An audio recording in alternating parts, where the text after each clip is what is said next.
साल 1498 जब पुर्तगाल के वास्को डिगामा ने यूरोप से भारत तक के समुद्री मार्ग की खोज की थी। केप ऑफ गुड होप से भारत के कालीकट पहुंचा और इस अद्भुत देश की खूबसूरती और शासन को देखकर दंग रह गया और भारतीय बाजारों से करीब 60% मुनाफे के साथ वापस लौटे वास्को डिगामा ने वैश्विक इतिहास में एक नए अध्याय की शुरुआत की। दरअसल इस समुद्री मार्ग ने अन्य यूरोपीय व्यापारियों के लिए नए रास्ते खोल दिए। डच, फ्रेंच सहित कई यूरोपीय कंपनियों ने हिंदुस्तान की धरती पर कदम रखा और अपने व्यापार को नया आयाम दिया।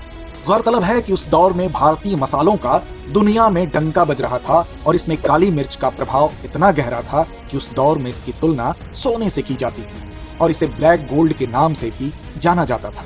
हालांकि उस दौरान मसाले के व्यापार पर डचों का एक अधिकार था, लेकिन साल 1599 के अंतिम दिन लंदन शहर में जन्म हुआ ब्रिटिश ज्वाइंट स्टॉक कंपनी का।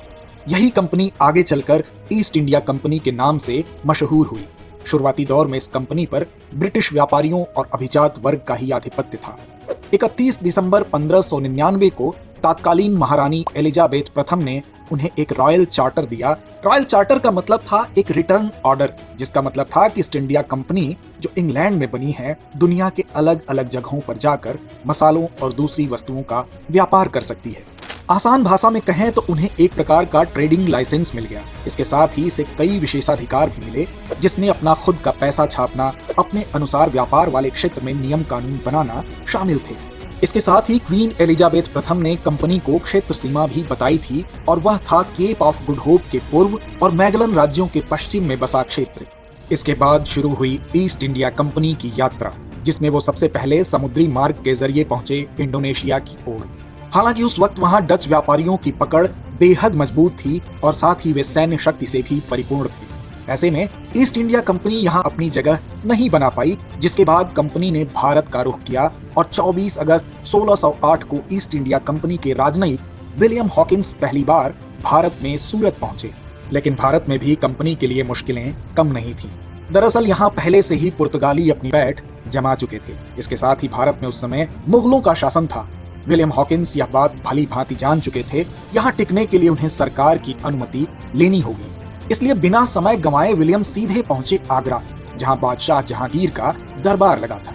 लेकिन जहांगीर ने विलियम हॉकिंस की बात ठुकरा दी और ईस्ट इंडिया कंपनी को भारत में व्यापार करने की अनुमति नहीं मिली।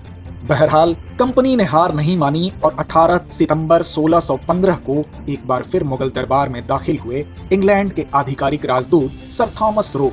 उन्होंने जहांगीर से मुलाकात की और इंग्लैंड के साथ व्यापार करने का प्रस्ताव बड़े ही रोचक अंदाज में सामने रखा और कहा कि अगर कंपनी को व्यापार करने की अनुमति मिल जाती है तो इसके बदले कंपनी मुगल प्रशासन को प्रति वर्ष एक तय राशि का भुगतान करेगी।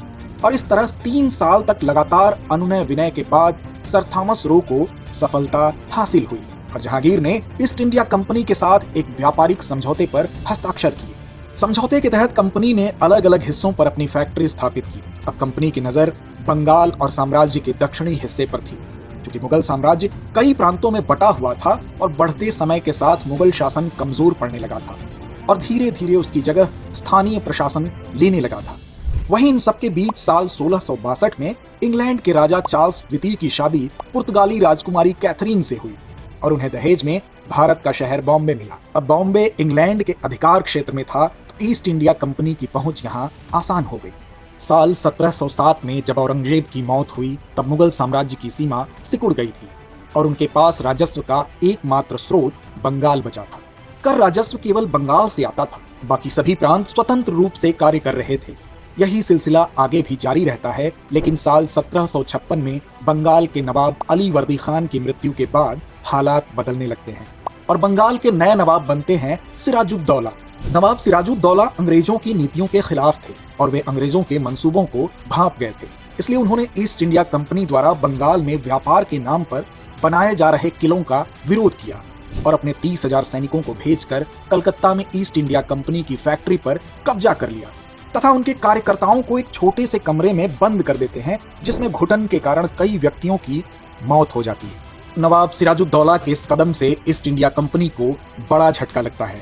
इसके साथ ही व्यापार करने आई कंपनी भी अपने तेवर दिखाते हुए बदले की भावना से आगे की कार्रवाई करती है तो दोस्तों अगले भाग में जानेंगे कि कैसे ईस्ट इंडिया कंपनी को नवाब सिराजुद्दौला के रूप में एक बड़ी चुनौती मिली और व्यापार करने आई कंपनी कैसे युद्ध के मैदान में कूदी। तो जल्द ही मिलते हैं इन सवालों के जवाब के साथ अगले भाग में।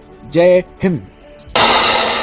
डियर व्यूअर्स, आप एग्जाम की तैयारी को और बेहतर करने के लिए हमारे चैनल को लाइक, शेयर और सब्सक्राइब करना न भूलें।